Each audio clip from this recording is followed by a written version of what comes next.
Hey, this is for Weston. Can you just explain a little bit about how this week has gone in terms of trying to get back up to 100% and sort of where you are in that right now?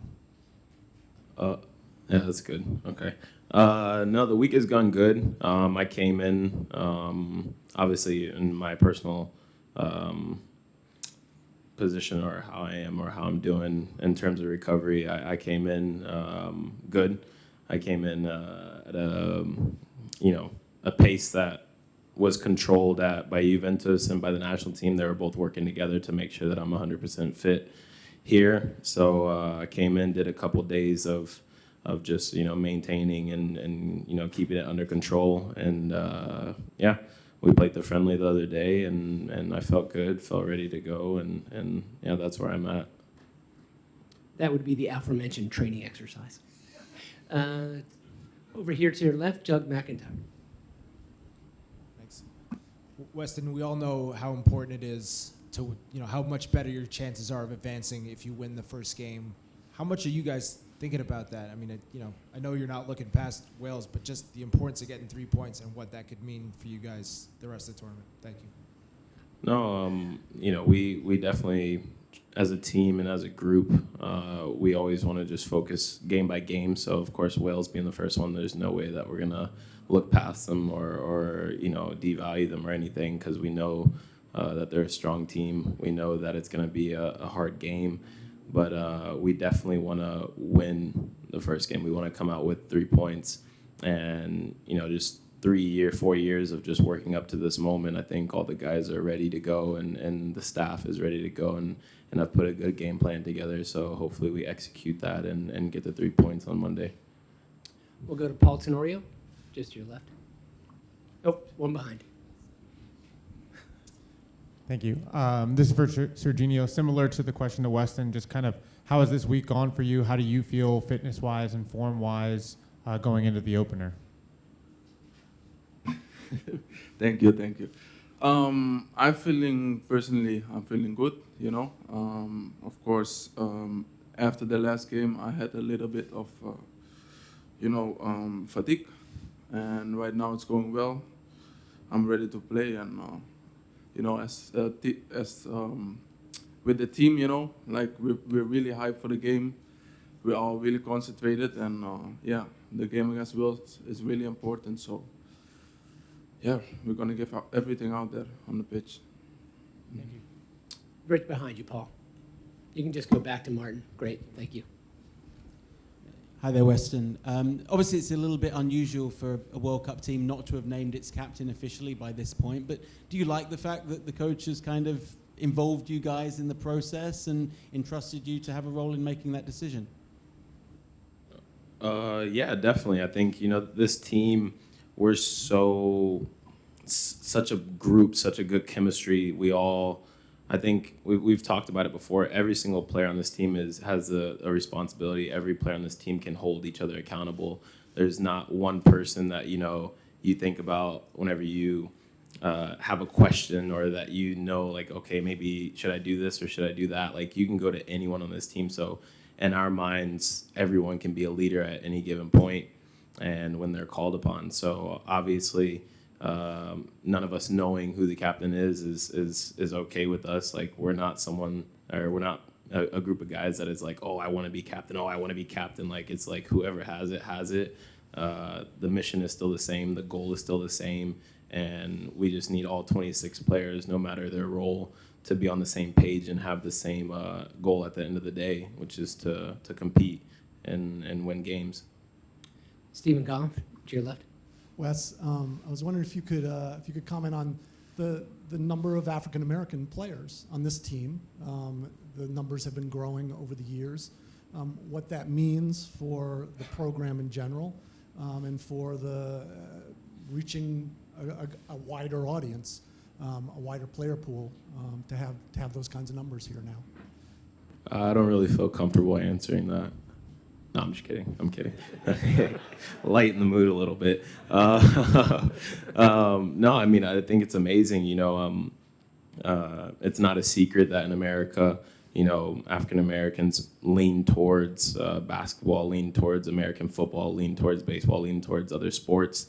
And just, as a kid and growing up with other kids in my neighborhood, you rarely saw any African American, kids playing soccer.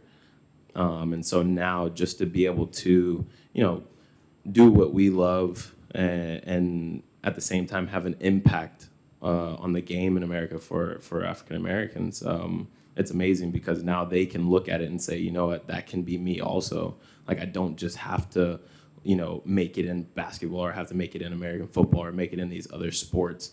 Like, there's also another way out of any situation that people may be in, or just there's another sport that we can fall in love with.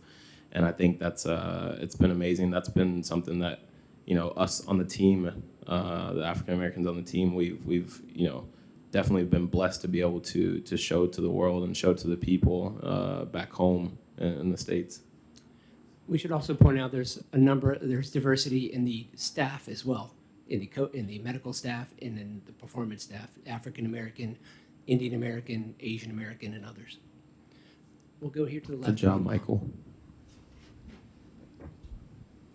For Weston, looking back at the last 4 years, there have been a lot of matches where you guys have come out of it proud of the way you played, regardless of the result, and also some matches where you were upset with the way you played, regardless of the result.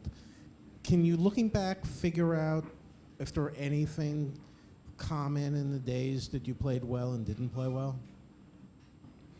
I think the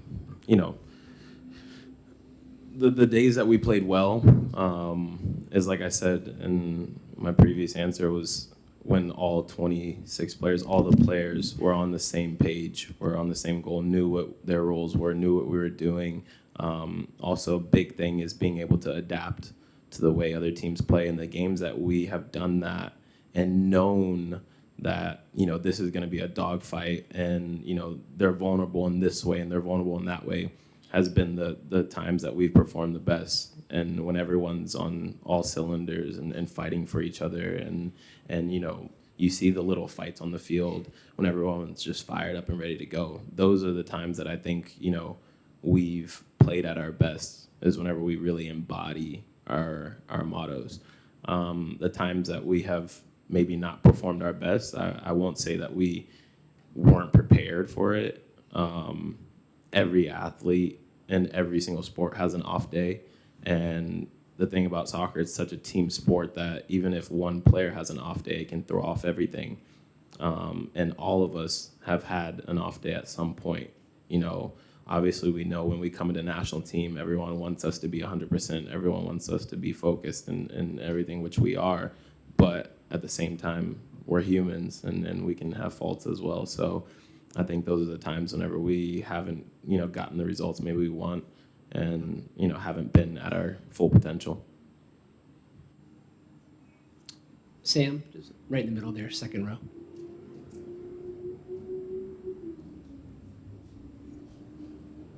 This one's for Weston as well.